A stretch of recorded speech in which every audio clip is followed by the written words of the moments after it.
우리 성도 여러분께서는 아마도 존 로스 선교사님이라는 이름을 한 번쯤은 들어보셨을 것 같습니다. 스코틀랜드 출신의 선교사님으로서 중국 지역에서 선교를 오랫동안 하신 목사님이죠.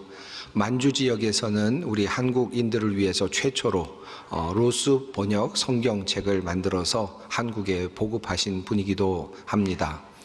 그분이 1903년에 미션 메소드 인 만주리아라고 하는 책을 썼습니다. 만주 지역에서의 선교 방법론으로 번역할 수 있을 제목인데요. 이 책을 쓰신 내용, 그 이유는 바로 그가 오랫동안 그 중국에서 또 만주 지역에서 선교했던 그 선교의 방법을 기록으로 남기고자 함이었습니다. 1872년에 상해에서부터 그의 선교 사역이 시작되었으니까 1903년쯤 되었을 때는 이미 그가 30년 정도 중국 지역에서 선교 활동을 하신 후였습니다. 중국에서의 선교 활동은 다른 서구의 선교 활동과는 많이 달랐겠죠. 문화도 다르고 여러 가지 상황이 달랐을 것입니다. 그곳에서 어떻게 선교사들이 선교를 했는지를 알려주는 내용들이 재미있게 소개되고 있는 책이 바로 미션 메소드 인 만주리아라고 하는 책입니다. 그 책 안에 스트리트 프리칭이라고 하는 그런 그 용어가 하나 등장을 합니다. 거리 설교라고 하는 그런 용어인데요. 우리 옛날에 최건능 목사님이 예수천당 불신지옥 이렇게 다니면서 거리에서 전도하신 것 같은 그런 설교는 아니고, 중국 지역에서는 아마도 그렇게 거리에서 떠들면서 선교하는 것을 금했던 것 같습니다.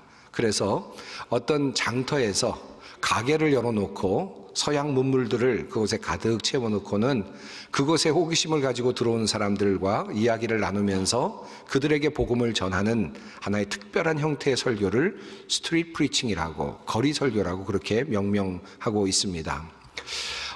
그 당시에 중국 사람들에게는 성경책이라는 것은 사실은 알 수 없는 책이었지 않겠습니까? 성경책을 읽고 설교를 한다는 것은 의미가 없었을 것입니다. 그러니까 어쩔 수 없이 서양 문문들을 가지고 호기심을 가진 사람들에게 다가가는 것, 그리고 그들에게 복음을 전하는 것이 중요했을 것이라고 생각합니다. 어떤 예들이 그 안에 그 책에 소개되고 있는데 이런 내용이 하나 있습니다. 어떤 사람이 들어와서 이제 서양에 있는 모든 물건들, 신기한 물건들을 이제 보면서 이런저런 이야기를 하고 있습니다. 어떤 사람이 이제 묻습니다. 이것은 어디에 쓰는 물건입니까? 라고 묻는데 망원경을 보면서 그렇게 이야기를 건넵니다. 그러자 그곳에 있는 전도자는 망원경을 설명하죠. 이것은 이제 멀리 있는 사람이 보이지 않지만 이것으로 보면 가까이 보이는 그런 특별한 기구라고 하는 것을 보여줍니다. 말씀합니다. 그리고는 실제로 이렇게 보라고 하고, 저기 보이지 않는 것이 이것으로 보면 보이지요 라고 하는 이야기를 하면서 그렇게 설명을 해 나갑니다. 자, 그리고 나서 참 신기하다라고 그렇게 말을 하는 사이에 전도자는 이렇게 설교자는 말합니다. 그런데 이거 아느냐고, 지금 이 하늘 위에 있는 천재께서는 이거보다 훨씬 더 성능이 좋은 그런 고성능 망원경을 가지고 있는 거 아느냐고. 그래서 이 땅에 사람들을 두루두루 살피고 계시는데 당신도 지금까지 살피고 계신다고. 당신이 가지고 있었던 많은 그런 생각들이나 또는 그런 모든 했던 행동들을 다 알고 있다고 이렇게 이야기를 합니다. 그리고 무섭지 않느냐고 이렇게 묻죠. 그럼 자기도 두렵다고 이야기를 합니다. 그러면 어떻게 해야 되느냐고 묻습니다. 그러면 이제 그 모든 죄를 회개해야 된다고 이야기를 하고 예수를 믿어야 된다라고 그렇게 설교했다는 것입니다. 이 설교의 내용이 바로 스트리트 프리칭입니다. 여러분, 은혜가 되셨습니까? 반응이 없으시네요. 그 당시 사람들에게는 아마 큰 은혜가 되었을 것 같습니다. 그렇게 해서 예수를 믿는 일들이 일어났던 것 같습니다. 우리가 살아가면서 여러 가지 특별히 경험들을 하는데, 특별히 요즘에 우리 한국에서는 감시 카메라들이 많아서 범죄율이 떨어졌다라고 하는 그런 이야기들이 종종 들리곤 합니다. 정말 그럴듯한 이야기라고는 생각이 듭니다.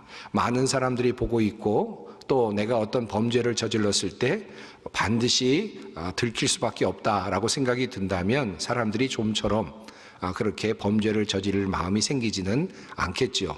그런 면에서 많은 그 감시 카메라가 어떤 범죄를 억제하는 그런 작용을 하고 있다라는 말이 일리 있게 들리기도 합니다. 여러분, 하나님께서 우리 모두를 감찰하고 계신다라고 하는 이 말, 우리 여호와의 눈은 어디에서든지 악인과 선인을 감찰하시느니라라고 하는 잠언 15장의 말씀, 여러분이 이 말씀을 읽을 때마다 여러분은 어떤 마음이 드십니까? 어떤 생각이 드시나요? 두렵구나. 정말 내가 다시 생각해야 되겠구나. 무섭다라는 생각이 드십니까? 아니면 주님께서 나를 감찰하시는구나. 그러니까 내가 좀 살겠구나. 감사하구나. 내 억울한 심정을 하나님께서 살펴주시겠구나 하는 생각이 드십니까? 아니면 아무런 생각도 드시지 않습니까? 아마 대부분의 분들은 아마 이 말씀을 들으면서 그다지 어떤 감동적인 마음이 생기지 않을 것 같습니다. 특별히 요즘 살아가고 있는 많은 우리 성도님들이 그와 같은 생각을 하고 있지 않은가 하는 생각이 듭니다. 사실은 그런데 이 말씀은 굉장히 준엄하고 때로는 어떤 사람에게는 무서운 말씀이고요, 때로는 이 말씀은 어떤 사람에게는 매우 큰 위로의 말씀이 되기도 합니다. 이 믿음을 가지고 우리가 살아간다면, 확실히 이 믿음을 가지고 살아간다면 우리는 결코 이 땅의 유혹에 넘어가거나 실수하지 않을 것입니다. 은밀한 것에서 이루어지는 죄악들에도 우리는 결코 참여하지 않을 것입니다. 또한 아무도 보지 않는 곳에서조차도 우리의 몸과 마음을 아마 정돈하고 단정하게 유지할 것입니다. 죄악된 일에 쉽게 빠져서 유혹에 넘어가지도 않을 것입니다. 왜냐하면 하나님께서 모든 것을 은밀한 것까지 살피시고 보고 계시기 때문이다 라는 것이죠. 한편으로 이 믿음은 우리를 어떠한 어려움 속에서 또 다른 힘과 용기를 북돋아 주기도 합니다. 폭풍 속에 있는 것 같은 시간을 보낼 때에도 하나님께서 나와 함께하고 계신다라고 하는 믿음을 가지고, 은밀한 나의 상황 속에서도 하나님은 나를 보고 계신다라고 하는 믿음을 가지고 그 어려운 문제들을 이겨낼 수도 있을 것입니다. 그런데 이 아주 중요하고도 매우 간단한 이 명제를 우리 믿음의 사람들이 자칫 놓칠 때가 참 많이 있는 것 같습니다. 많은 사람들이 이것을 실제로 머리로는 알고 있지만 가슴 깊이 속에 깊이 그것을 깨닫고 마음에 품고 살지는 못하는 것 같습니다. 거짓말을 하는 사람들이 꽤 있습니다. 믿는 사람들 중에도 거짓말을 하는 분들이 꽤 있습니다. 은밀한 것을 감찰하시는 하나님을 믿는다면 할 수 없는 일입니다. 욕망과 정욕에 빠져서 잘못된 것 가지 않아야 할 것을 드나드는 이들이 있습니다. 은밀한 것을 감찰하시는 하나님을 정말로 체감적으로 알고 있다면 절대로 할 수 없는 일입니다. 어떻게 그런 일을 할 수 있겠습니까? 그런데 그 감각이 없는 것이죠. 저는 이것을 감각이라고 그렇게 표현해 보고 싶습니다. 정말 하나님이 나와 함께하고 계신다, 나의 은밀한 것까지도 보고 계시고 판단하고 계신다라고 하는 이 감각이 우리 안에 있어야 하겠다라고 하는 말씀입니다. 모든 것을 아시는 하나님, 우리의 은밀한 죄까지도 살펴보시는 그 앞에 우리는 서게 될 것입니다. 이것이 바로 대림절의 신앙입니다. 이러한 대림절의 신앙의 틀 안에서 오늘 본문을 한번 살펴보겠습니다. 오늘 본문 속에도 모든 것을 아시는 하나님, 은밀한 것을 살피시는 하나님에 대한 묘사가 여러 번 나타나고 있습니다. 적어도 3번 이상 은밀하다라고 하는 표현, 은밀한 것을 살핀다라고 하는 표현이 나타나고 있는 본문입니다. 그런데 이 오늘의 본문은 그러므로 은밀한 것을 살피시는 하나님이 계심으로 죄를 짓지 말아야 된다라고 하는 소극적인 관점이 아니라 보다 더 적극적인 관점으로 우리를 이끌어가고 있습니다. 은밀한 것을 살피시는 하나님, 그러므로 우리의 모든 경건의 삶을 그것에 의지해서 그것을 생각하며 경건의 삶을 살아야 된다는 적극적인 방향으로 우리를 끌어가고 있습니다. 오늘 본문 말씀은 산상수훈에 해당되는 말씀입니다. 마태복음 5장부터 주님께서는 주옥 같은 말씀을 쏟아내셨습니다. 그리고 이제 6장에 접어들면서 주님께서는 오늘 본문에 있는 이 말씀을 하신 것입니다. 이 말씀 속에 매우 중요한 하나님의 뜻이 담겨져 있습니다. 자, 하나님께서 은밀한 것까지도 아신다라고 하는 주제를 끌고 나가시면서 우리 예수님께서는 산상수훈을 통하여 무슨 말씀을 하셨는가를 살펴보십시다. 오늘의 본문 말씀은 이렇게 시작이 됩니다. 사람에게 보이려고 그들 앞에서 너희 의를 행하지 않도록 주의하라. 그리하지 아니하면 하늘에 계신 너희 아버지께 상을 받지 못하느니라. 우리 주님께서 처음 말씀하신 내용은 이것입니다. 모든 의로운 활동, 하나님 앞에서 행하는 모든 의로운 행위들, 이 말씀을 경건이라고 바꿀 수도 있을 것 같고 또한 신앙의 삶이라고도 바꿀 수 있을 것 같습니다. 자, 우리가 살아가고 있는 신앙의 삶, 이 모든 삶을 살아갈 때 하나님께서 보고 계신다라고 하는 사실을 기억하면서 그 모든 의로운 행동들을 할 필요가 있다라고 하는 말씀을 하신 것입니다. 하나님 앞에 드러나야 하는 경건을 사람들 앞에서 하지 마라. 하나님 앞에서 하는 것이니까 하나님 앞에 서 있는 것처럼 그렇게 해야 된다라고 하는 말씀을 하십니다. 이것은 큰 주제의 문장과 같습니다. 그리고 이어서 주님께서는 세 가지 매우 중요한 경건의 실천의 방안들을 예로 드시면서 하나씩 설명을 해 나가셨습니다. 우선 첫 번째로 구제에 대해서 이렇게 말씀을 하십니다. 그러므로 구제할 때에 외식하는 자가 사람에게 영광을 받으려고 회당과 거리에서 하는 것 같이 너희 앞에 나팔을 불지 말라. 진실로 너희에게 이르노니 그들은 자기 상을 이미 받았느니라. 너는 구제할 때 오른손이 하는 것을 왼손이 모르게 하여 내 구제함을 은밀하게 하라. 은밀한 중에 보시는 너희 아버지께서 갚으시리라.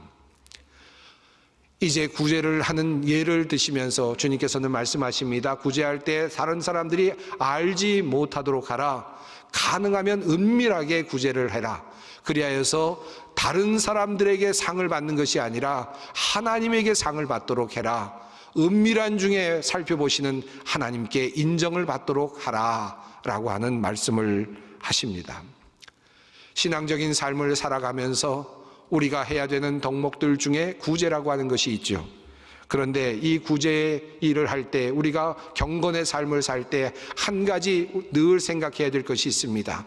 은밀한 것까지 살피고 계시는 하나님, 나의 선행도 살피고 계시는 하나님, 바로 그 하나님을 늘 생각하며 주님의 일을 감당하라는 말씀입니다. 도리어 세상 사람들로부터 사랑을 받거나 칭찬을 받지 않으면 도리어 좋습니다. 왜냐하면 사람들에게 상을 받으면 하나님께서 주실 상이 없기 때문입니다. 그러므로 세상 사람들이 상을 주지 않을 때, 세상 사람들이 칭찬하지 않을 때, 주변의 사람들이 칭찬하지 않을 때 도리어 기뻐할 수 있습니다. 왜냐하면 이 상은 하나님께로부터 받는 상이 될 것이기 때문입니다. 보다 좋은 상을 받을 수 있기 때문에 그러한 것이죠. 그러므로 기뻐하라는 말씀입니다. 우리가 구제와 관련하여서 하나님을 믿는 사람과 하나님을 믿지 않는 사람과 구별을 할 수 있을 것입니다. 비밀스럽게 좋은 일을 할 수 있는 사람은 하나님을 믿는 사람이죠. 하나님께서 후에 큰 상을 내려주실 것을 믿고 비밀스럽게 그러한 구제를 할 수 있을 것입니다. 그러나 세상 사람들은 공개적이지 않고는 좋은 일을 도무지 하고 싶어 하지 않습니다. 비밀스럽게 하는 것은 별 의미가 없기 때문이죠. 당연히 그것을 알려서 무엇인가 그것으로부터 이익을 창출해야만 할 것입니다. 그렇지 않다면 구제할 이유가 사실은 없는 것이죠. 이것이 바로 세상적인 생각일 것입니다. 그러나 그리스도인들은 다릅니다. 누가 남이 알아주지 않아도 도리어 남이 알아주지 않는 것이 훨씬 좋습니다. 구제할 수 있습니다. 왜냐하면 은밀히 보시는 하나님이 계시기 때문입니다. 만약 우리가 이 믿음을 진정으로 가지고 있다면 우리는 정말 기쁘게 몰래 은밀히 구제의 행위를 할 수 있을 것입니다. 이것은 하나님에 대한 믿음이 있는 사람들만이 할 수 있는 모험이며 또한 투자이기도 합니다. 이어서 주님께서는 기도에 대해서 말씀을 하셨습니다. 주님 말씀입니다. 또 너희는 기도할 때에 외식하는 자와 같이 하지 말라. 그들은 사람에게 보이려고 회당과 큰 거리 어귀에 서서 기도하기를 좋아하느니라. 내가 진실로 너희에게 이르노니 그들은 자기 상을 이미 받았느니라. 너는 기도할 때에 내 골방에 들어가 문을 닫고 은밀한 중에 계신 내 아버지께 기도하라. 은밀한 중에 보시는 내 아버지께서 갚으시리라. 여러분, 기도 생활을 어떻게 하십니까? 모든 사람들이 알아듣도록 크게 큰 소리로 기도하십니까?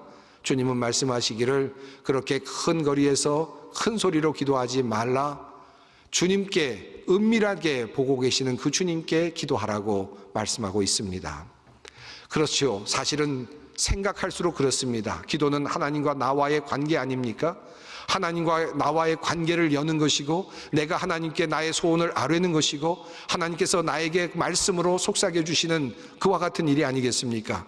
어떤 또 다른 사람의 이야기가, 또 다른 사람의 평가가 필요할 수 있겠습니까?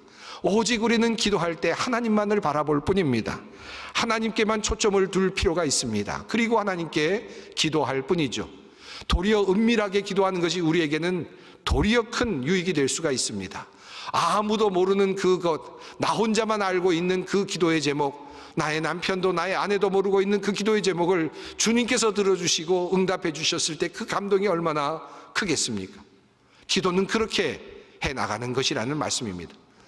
나를 은밀하게 보고 계시는 그 하나님 앞에서 기도하고, 그 하나님으로부터 또 응답을 받고, 또 하나님께서 주시는 은혜를 입는 것, 이 경험을 늘려가는 것, 이것이 바로 신앙인의 모습이라는 말씀입니다.